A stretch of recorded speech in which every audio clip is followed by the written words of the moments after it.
Assalamualaikum warahmatullahi wabarakatuh. Saya Febrio Panharir, nomor absen 10 dari kelas 106. Di sini saya akan menjelaskan buku biografi tentang seseorang keturunan darah biru Keraton Yogyakarta. Pemimpin yang berjiwa profetif yang cenderung memimpin bukan hanya dengan kecerdasan logika berpikirnya atau sikap profesionalnya, tetapi melibatkan faktor spiritualis, yakni Tuhan Yang Maha Esa. Beliau memimpin Keraton Yogyakarta pada tahun 1940 sampai 1988. Ia memegang tonggak penting gerakan kepanduan di Indonesia yang sering kita sebut sebagai Bapak Pramuka Indonesia. Ya, Sri Sultan Hamengkubuwono ke-9. Buku yang saya baca berjudul Pewaris Tahta Pejuang Republik 1912 sampai 1988. Sri Sultan Hamengkubuwono ke-9. Penerbit buku ini adalah Garasi dengan penulis Andi Mirza. Buku ini seberat 300 gram dengan panjang 13,5 cm dan lebar buku ini adalah 20 cm. Buku ini berjumlah 106 halaman dan diterbitkan pada tahun 2020. Buku ini menjelaskan perjalanan Sri Sultan Hamengkubuwono ke-9 dari ia kecil hingga ia wafat. Buku ini berisi perjalanan hidup, karir, dan politik Sri Sultan Hamengkubuwono ke-9. Seperti ini cover buku. Langsung saja kita masuk inti cerita. Sri Sultan Hamengkubuwono ke-9 dengan nama kecil Gusti Raden Mas Doro Jatun. Ia dilahirkan di Yogyakarta pada 21 April 1912. Ia dilahirkan oleh seorang ibu bernama Raden Ajeng Kusila. Semasa kecil, Doro Jatun dititipkan dan dirawat oleh keluarga Belanda di Yogyakarta.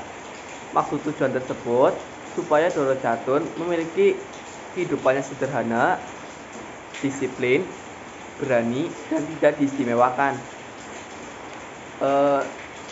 Saat diasuh oleh keluarga Belanda, Doro Jatun dipanggil dengan sebutan Henki. Henki sekolah di sekolah taman kanak-kanak di Probel di daerah Bintaran Kidul. Ketika berusia 6 tahun, Doro Jatun sekolah di Earth Europis Lagree School B di Kompermenstraat. Masyarakat sekitar menyebutnya dengan Sekolah Kidul Loji. Namun setelah 2 tahun, Doro Jatun pindah ke Neutral Europis Lagree School di Pakenburg, sekarang Jalan Kaliurang. Setelah lulus dari situ, Doro Jatun kemudian melanjutkan sekolahnya di Horger Burger School di Semarang. Tapi karena iklim Semarang panas tidak cocok dengan kesehatan Doro Jatun dipindahkan oleh ayahnya ke sekolah Horger Burger School di Bandung. Setelah menamatkan sekolahnya di Bandung, Doro Jatun melanjutkan pendidikannya di Belanda. Ia memasuki sekolah gimnasium di Haarlem. Di sekolah ini, Doro Jatun menamakan pendidikannya. Terus pada tahun 1934.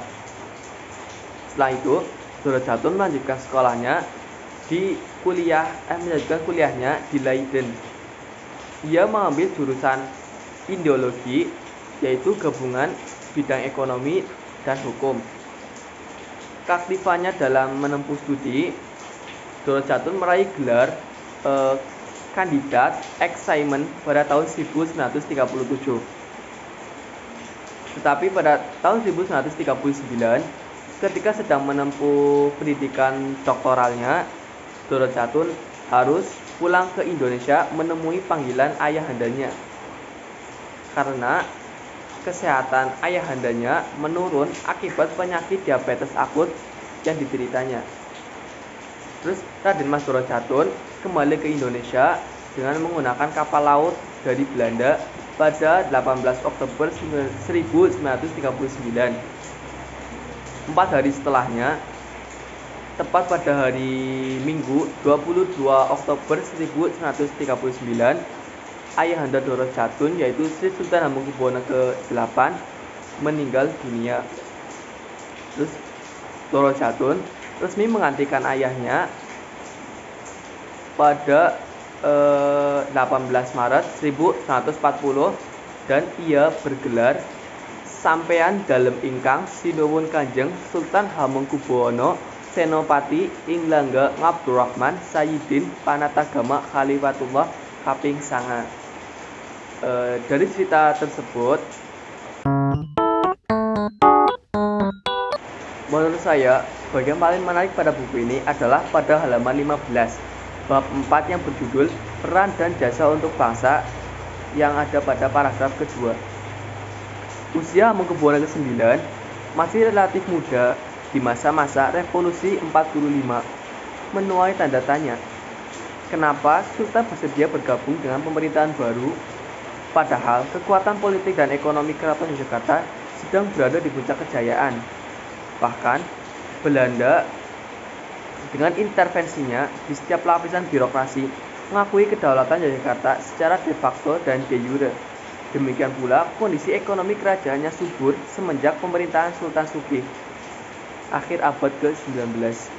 Menurut saya dari buku ini bagian paling menarik karena yang disebutkan oleh buku ini, kenapa Sultan Hamengkubuwono tidak membuat kerajaan pemerintahan sendiri, malah lebih memilih membuat pemerintahan baru yaitu Indonesia. Ini bagian paling menarik karena tidak ada jawabannya dan tidak ada yang tahu. Yang tahu hanya Sultan Hamengkubuwono ke-9 sendiri. Menurut saya kelebihan buku ini adalah bahasanya mudah dimengerti. Tidak seperti buku biografi yang kemarin sebelumnya saya baca yang berjudul Sunan Kalijaga, itu bahasanya cukup rumit, sulit dimengerti karena mengandung bahasa Jawa kuno. Tapi buku ini berbeda karena mengandung bahasa sehari-hari, bahasanya tidak terlalu baku dan mudah dimengerti.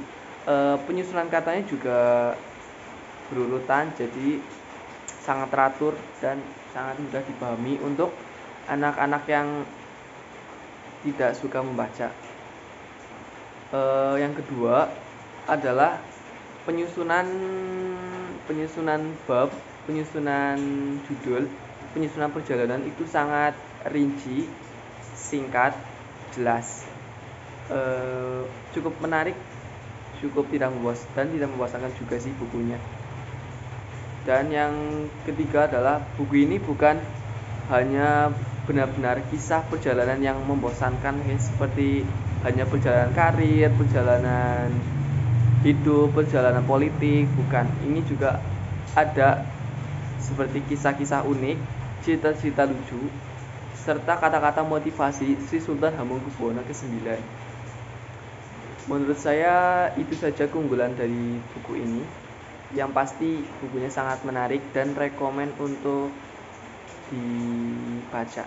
Oke, saya Febri Ovan Harir, terima kasih.